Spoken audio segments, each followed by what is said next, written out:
Hi friends, இன்றைக்கி நம்ம வந்துட்டு ப்ரெட்டை வச்சு தான் ஒரு ஸ்நாக்ஸ் செய்ய போகிறோம். இது குழந்தைங்களுக்கு பெரியவங்களுக்கு ரொம்ப பிடிக்கும்.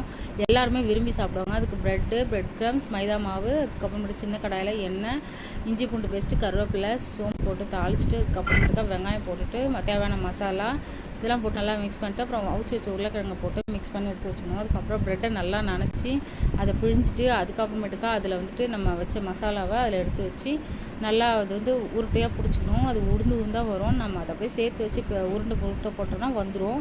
அதுக்கப்புறம் அதை மைதாவில் போட்டு பரட்டி எடுத்துகிட்டு ப்ரெட் க்ரம்ஸ் போட்டு எடுத்து அதுக்கப்புறம் அதை கொஞ்சம் நேரம் ஃப்ரிட்ஜில் வைக்கணும். ஃப்ரிட்ஜில் ஒரு 2 மினிட்ஸ் வச்சாலே போதும். உடனே வச்சு உடனே எடுத்துடலாம். அதுக்கப்புறம் எண்ணெய் காஞ்சோடனே அதில் போட்டு நல்லா மொறுன்னு வந்துடும். கலர் கோல்டன் ப்ரௌன் வந்தோடனே எடுத்துடலாம்.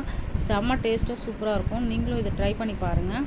உங்களுக்கு இந்த டிஷ் பிடிச்சிச்சின்னா மறக்காமல் எனக்கு லைக் பண்ணி சப்போர்ட் பண்ணுங்கள் ஃப்ரெண்ட்ஸ். அடுத்தும் போட்டு பொரிச்சு எடுத்துட்டேன். பாருங்கள் எவ்வளோ சவுண்டாக மொறுன்னு இருக்குன்னு. நீங்களும் மறக்காமல் ட்ரை பண்ணி பாருங்கள்.